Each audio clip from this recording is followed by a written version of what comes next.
विकास की प्रत्येक अवस्था की अपनी कुछ विशेषताएं होती हैं जिसे हम नकार नहीं सकते। एक विकास की अवस्था की कुछ अपनी विशेषताएं होती हैं तो दूसरी अवस्था की अपनी कुछ विशेषताएं होती हैं।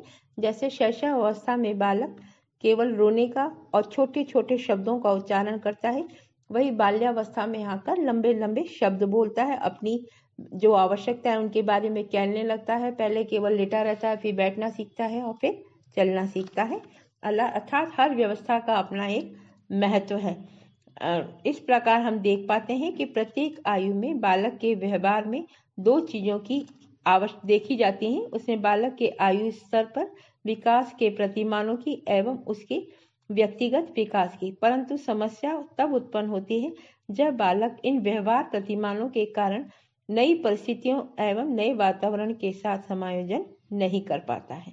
विकास के विभिन्न स्वरूप परस्पर संबंधित होते हैं, अर्थात विकास के विभिन्न स्वरूपों में कुछ न कुछ संबंध अवश्य देखने को मिलता है।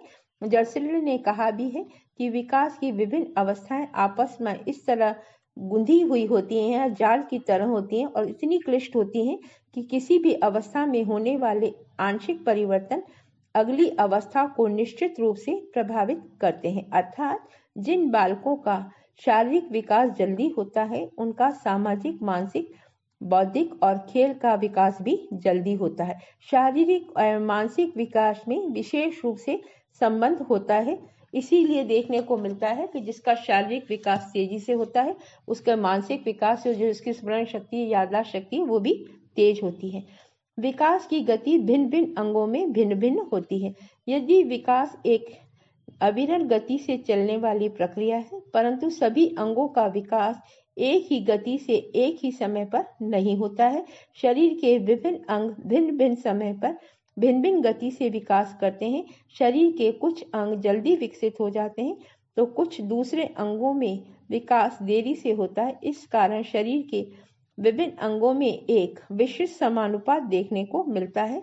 अर्थात गर्भस्थ शिशु में सिर का विकास तेज गति से होता है। इस कारण नवजात शिशु का सिर अन्य अंगों की तुलना में बड़ा होता है और शरीर के कुछ अंगों का विकास तेज गति से होता है, जैसे हाथ और पैरों का। इसीलिए हम देते हैं कि जैसे जैसे कंधे और वक्ष का विकास किशोरावस्था में तेजी से होता है, इस कारण किशोरावस्था में बालक का नाक अन्य अंगों की अपेक्षा बड़ा दिखता है। गर्दन भी बेढंगी और लंबी अजीब सी नजर आती है। प्रारंभिक विकास उत्तरार्ध विकास से अधिक महत्वपूर्ण होता है। जिस प्रकार मजबूत भवन निर्माण के लिए मजबूत नींव की जरूरत होती है, ठीक उसी प्रकार बालक के विकास के लिए गर्भावस्था से लेकर किशोरावस्था का जो काल होता है बहुत महत्वपूर्ण होता है। यदि बालक के प्रारंभिक अवस्था पर ध्यान न दिया जाए और उसको जैसी आवश्यकता है वैसा पालन पोषण किया जाए तब तो ठीक है, अन्यथा उसका समुचित विकास नहीं हो पाता है और कई बच्चे तो समय से पहले ही मृत्यु को प्राप्त हो जाते हैं। और हम देखते भी हैं कि झुग्गी झोपड़ी में पलने वाले बच्चे जिन्हें पर्याप्त साधन नहीं मिलते, वे बचपन से तो अपराधी प्रवृत्ति के नहीं होते, लेकिन बाद में वो क्या होते हैं, आपराधिक प्रवृत्ति के हो जाते हैं।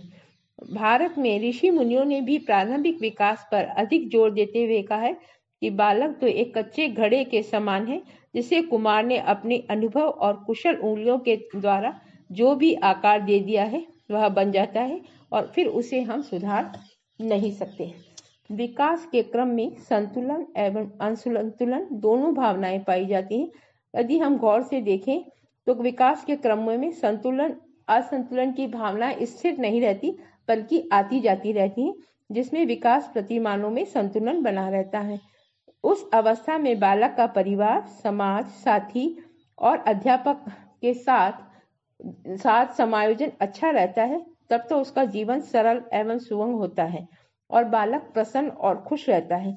लेकिन जिन विकास के प्रतिमानों में असंतुलन रहता है उस बालक का व्यवहार यह प्रदर्शित करता है कि उसके जीवन में समस्याओं का ढेर रहता है और ऐसा बालक तनाव में, अनिश्चय, कुंठा, असुरक्षा, अनिर्णय आदि समस्याओं से घिरा रहता है। परंतु ऐसा नहीं है कि सभी बालक एक जैसे हों। एक आयु में बालक एक तरह का व्यवहार प्रदर्शित करता है तो दूसरी आयु में दूसरी तरह का व्यवहार प्रदर्शित करता है। अध्ययनों से पता चला है 1.5 वर्ष, 2.5 वर्ष, 3.5 वर्ष, 4.5 वर्ष तक की अवस्था में असंतुलन, 2, 3, 4 और 5 वर्ष की आयु में संतुलन पाया जाता है। इसमें कोई मत नहीं है कि विकास की कुछ अवस्थाओं में अल्प अवस्थाओं की अपेक्षा बालक के व्यवहार अत्यधिक नकारात्मक व समस्यात्मक हो जाता है, परंतु यदि प्रौढ़ दृष्टिकोण से देखें तो विकास की कोई भी ऐसी अवस्था नहीं है जिसमें कोई समस्या न हो, क्योंकि व्यक्ति का जीवन बिल्कुल शांत तो कभी होता ही नहीं है। कोई न कोई समस्या उसमें निरंतर लगी रहती, हर अवस्था में कोई न कोई समस्या को देखने को मिलती ही है। जैसे छोटा बच्चा है, ईर्ष्या घृणा ज्यादा रखता है, बड़ा होने पर वो रखता है लेकिन बोलता नहीं है। विकास प्रतिमानों में स्थिरता पाई जाती है। यद्यपि प्रत्येक बालक में विकास की गतियों में भिन्नता देखने को मिलती है, इसके बावजूद भी विकास की गति में स्थिरता पाई जाती है। विकास के प्रतिमानों की यह स्थिरता बालक के वंशानुक्रम, पर्यावरण पर निर्भर करती है। बालक के जितने भी अध्ययन किए गए हैं उसमें देखा गया है कि जो बच्चे एक आयु में विशेष लंबे होते हैं वह प्रत्येक आयु स्तर पर लंबे ही बने रहते हैं, जबकि दूसरे बच्चे जो एक विशेष आयु पर नाटे रहते हैं वह जीवन के हर उसमें भी नाटे ही रहते हैं।